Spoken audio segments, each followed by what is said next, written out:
everyone, and thank you for joining us here on the Recruitment Roundup podcast, which is brought to you by BMS Performance. For those of you that are joining us for the first time, BMS Performance is a specialist sales and marketing recruitment consultancy. For the last 30 years, we've been helping businesses across the UK recruit for vacancies at every level. I'm your host, Mike Leather, and every week I'll be joined by a new guest where we'll get stuck into the latest trends in regards to recruitment. We'll talk about insights, we share ideas, we share experiences, and ultimately we look to provide value to fundamentally help you, whether or not you're a hiring manager, a business leader, or part of an internal talent team, to recruit smarter, faster, and more effectively. Welcome back, everyone, to another episode of the Recruitment Roundup podcast, brought to you by BMS Performance. As always, I am the host, Mike Leather. I'm the co-host, Sam Musiarira. Happy Wednesday, Sam, on the time that we're recording this. Yeah, all good. Happy Wednesday indeed. It's, where's the year going? Where's the year gone? Sorry, it's November now. Can you believe it? It is. How many Mondays have we got till Christmas? 8. I think it's top of my head. 7 Mondays till Christmas.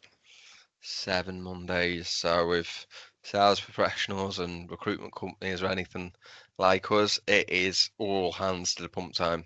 Yeah. Get as much as we can in the pipeline, get as much going as we can, because business end of the season now. Yeah. Business end of the season. Business end of the season in recruitment.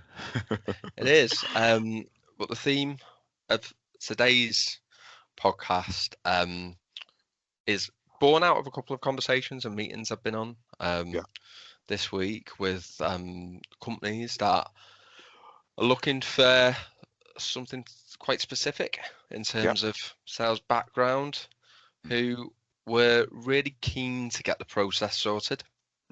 Started even this side of Christmas, and I think this isn't a plug for BMS in any way at all.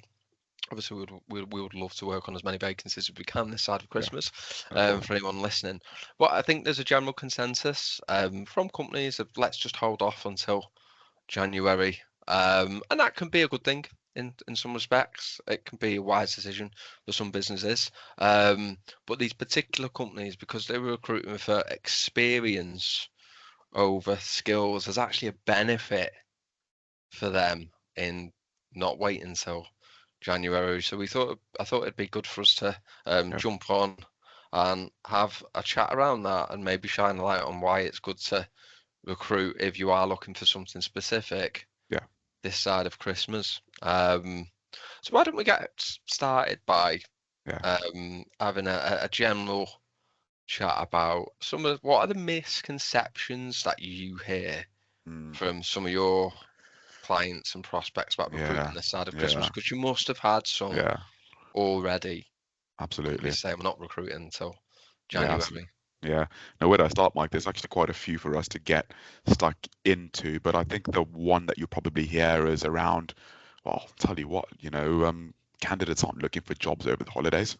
Who tends to do that? So I think that's point number one, that I've, definitely seen, where, people tend to feel like just because it's holiday season and it's coming up into Christmas, people are going to take their time to, they aren't necessarily reflecting on their career. They're probably just, doing things that aren't work related. And that's probably quite a big misconception, because I would actually argue that that's a perfect time. That's when people are actively thinking, I haven't had a time to sit back and reflect. This is a time that I'm looking for a new job now, because I haven't had time to look. I haven't had time to engage. I haven't had time to interview. I haven't been available. So, I think that's definitely misconception number one, for sure. I've also had, other conversations where, other managers have said, look, quality candidates, if they're really good, they're not going to be on the market, and they'll wait until January for their new job. So I think that one's always sort of made me sort of crack up in the sense, because, quality candidates are going to wait that extra month for a new job. It's like, well, again, that's contrary to, the right people. I think the quality candidates are going to look for the right job at the right time, regardless of what that time is. Yeah. So I mean, these are a couple that that I've definitely got from the top of my mind. And have you got any more, Mike, that you think on top of that? There's a couple, isn't there? I Yeah, think there's I agree with the ones that you said. The quality of candidates one's interesting. yeah, You've got two different sides of the market which we're going to come on to. But yeah, then if you think of again like a different way of looking at it, you've got like the volume yeah, of people and you've got the quality. yeah, Quality, like you say, quality candidates, if they get the right opportunity put in front of them, yeah, why wouldn't they want to get their job search completed before Christmas so they can rest at Christmas knowing they're going into yeah, something fresh and new. yeah, I think the volume of the market the volume of candidates available does mhm, decrease naturally, yeah, but not to the point whereby it's barren out there. We still get yeah, good volumes of advert response. So there's a misconception around that there's just yeah, no one looking for a job when you get into December. yeah, Um, I also think companies do in certain instances make excuses for themselves, or we can't get someone started this side of yeah, Christmas. yeah, Yeah, there's no one to do the training, yeah, or let's just leave that until yeah, January, and as a result, they put it on the yeah, back burner. yeah, Um, I think as well sometimes companies yeah, don't always take into account not just when do we need to get this person started by, yeah, but when do we need them ramped up by? The two different things. We spoke about this in a few podcasts. yeah, Like you might get a company that says, "Well, we want to start someone in January, mhm, um, because we just can't get anything done this side of Christmas for yeah, the reasons that I've just said." yeah, But when do you want this person ramped by? Well, as soon as yeah, possible. How yeah, long does it typically take you to ramp people? Well, a couple of months. yeah, Well, what do we need to do now? So it's elevating recruitment of vacancies to yeah, being a priority, absolutely. despite all the lovely things that are happening, trips to the Christmas markets and Yeah, Christmas parties and yeah, all the rest of it. yeah, So I think, yeah, the misconceptions yeah, generally are around. There's not going to be enough people on the market. yeah, There is. Those candidates aren't the best candidates aren't going to be looking for yeah, a new job or interested in speaking to companies. They they they are and they will. mhm, Basically, I think those are like some of the general yeah, misconceptions that people can be, or yeah, hiring managers and companies like, well, yeah, we're going to hold off until January. And then, you think about January, what happens in January? oh yeah. Every year, what happens in January? It, it's crazy, isn't it? Like it's just the competition just goes over the roof, and that's Mad. just it's mad. Yeah, And it is. And you get like, I remember this January mm, and February as well, were just yeah, crazy busy. yeah, Um, you had so many companies that came to market yeah, as well, and they might be even busier this year. yeah, We've just had the general election in the UK. yeah. At the time of recording this, we've got the US US election as well. presidential is finished. Yeah, Um, that will have held up some decisions as far as recruitment goes. So if you absolutely. are holding off recruiting, Yeah, I think this January and February is going to be even busier. That means more competition from employers. It means yeah. candidates are going to have more competition from More other options. candidates as well. Yeah, yeah, So time to maybe think about these misconceptions and put them aside. But that's just like digress, I think, to start on yeah, it because we want to talk about recruiting yeah. experience. So when a company is looking for specific experience, typically Mhm. what side of the market, the candidate pool, talent pool, however you want to describe it, are they typically fishing in or sourcing from? Yeah, it's a great question, Mike. I love that question. So if a company is being specific in terms of what they're looking for from a skill set point of view, and it's really important that we emphasize that point, that side of the talent pool is what we would class as the passive talent pool. If you're American passive, Mm, just getting my American accent out there, but yeah, that's the talent pool, that's the side that you're going to be looking for, that people that have the experience and expertise that you would be looking to recruit. So they would sit, very much on this side of the fence, which is classed as the passive market. And it's a market where it's definitely not dormant. It's a market where we would need to perhaps go above and beyond. And we're going to speak about some of the things that we could do to access that talent pool and, make ourselves known to those types of candidates.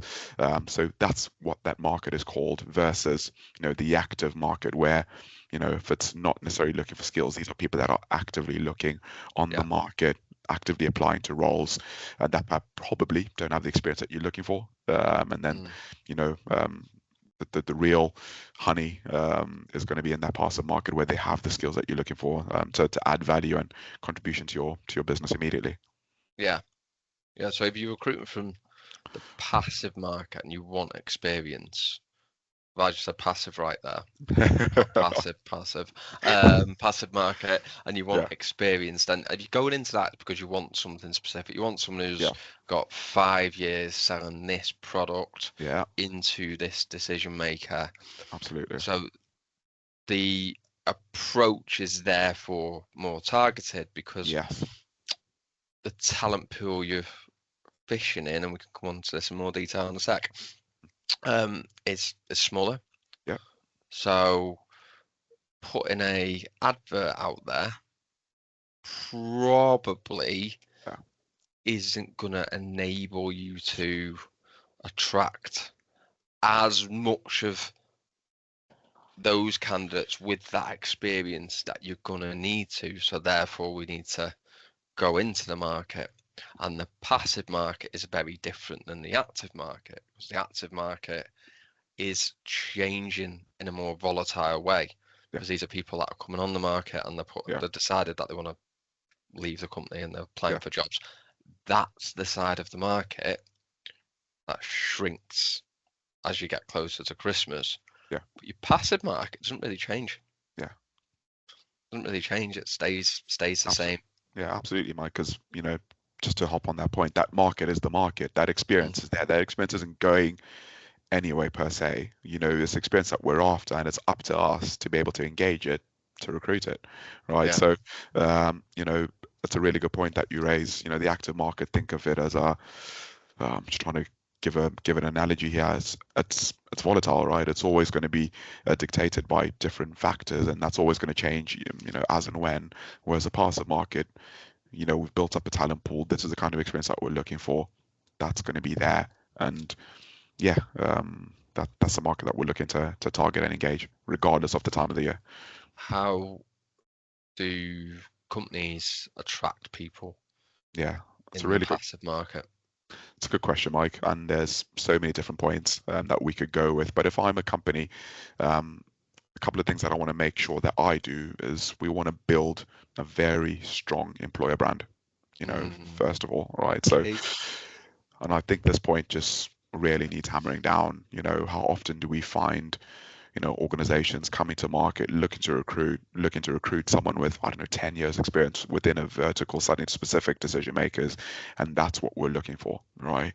But if you look at that employer brand, it's non-existent. No one knows who they are. No one knows who you are.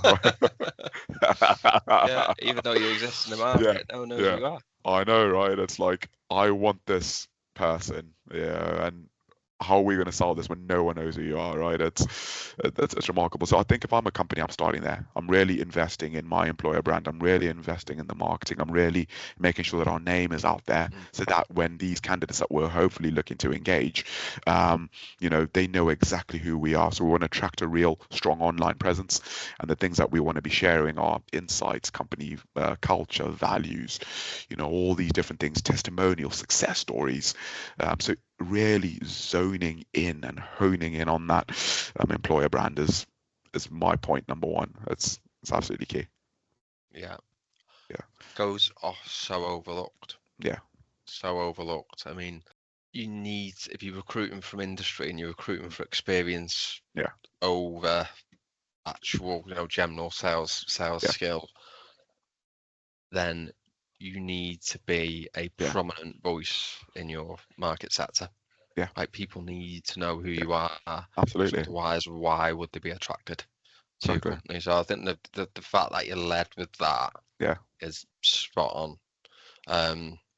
I think point two is, if you are a sales leader or a direct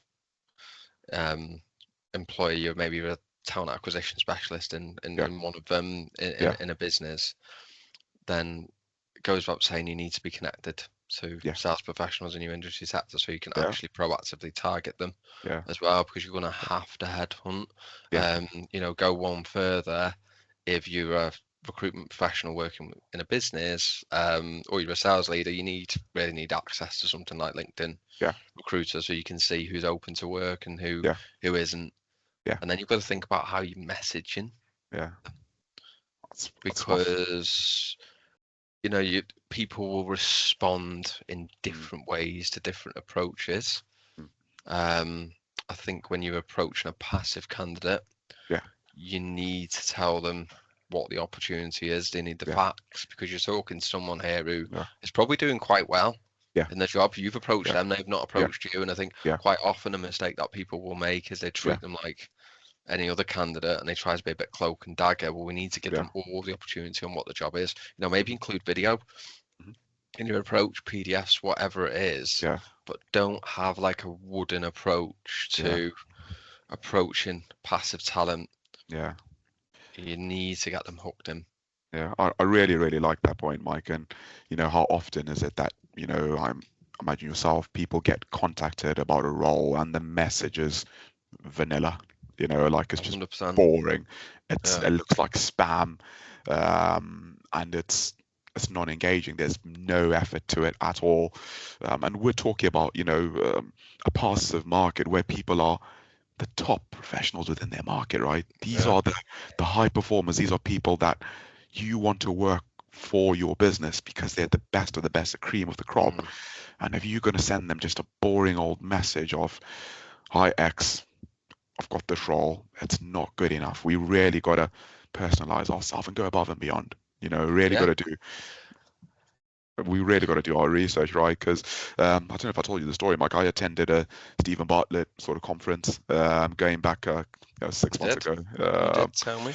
Yeah, he doesn't need any more plugs, but we've mentioned his name in the podcast. Apologies for Yeah. that. But in terms of, he was touching about some of the things that he would look to do when he was looking to recruit, I think one of his marketing directors to join his business. And he went through like a 6-month period of just targeted specific messages, doing research, finding out what does this person like, what's they not like. And I know that this is a bit extreme. I'm not expecting every single person to look to do that, but the emphasis here is just a personal approach because it goes a long way and it's quite simple to do those things. It's just going to require a bit more effort, but that effort's Yeah. going to make all the difference if we're going to be targeting this, this specific, passive marketplace. So yeah, I 100%. really like that you touched on that point, Mike.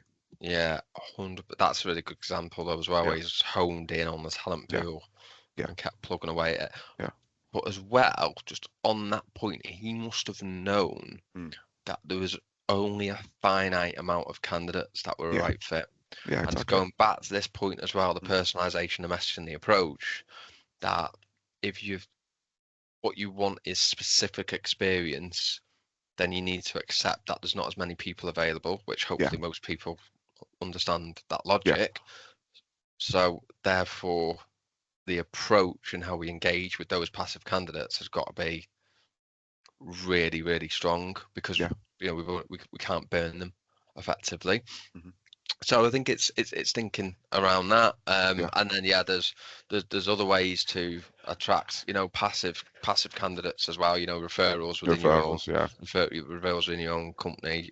Who do you know, etc. That yeah, else that could do yeah, this role, or if you're struggling with yourself, then seek the expertise of a recruitment partner who has actually yeah, got experience of being able to execute searches yeah, for niche, hard to fill yeah, vacancies, not sort of yeah, generalist hires, I would say. I think fundamentally, to move on to like the next point, the impact that recruitment for experience over skills has on the talent pool, is it makes it means that you've got a small talent pool to go at, which are the things that we've discussed. But like, why does yeah. that matter?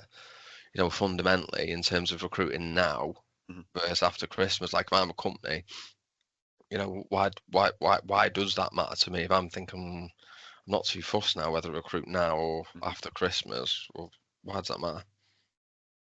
Yeah, no, Mike, it's a really good point. I think why it matters, when I think about, I think the best way organizations need to think about attracting these talent pools, specifically within the passive places, um, think about it as a sales process, right?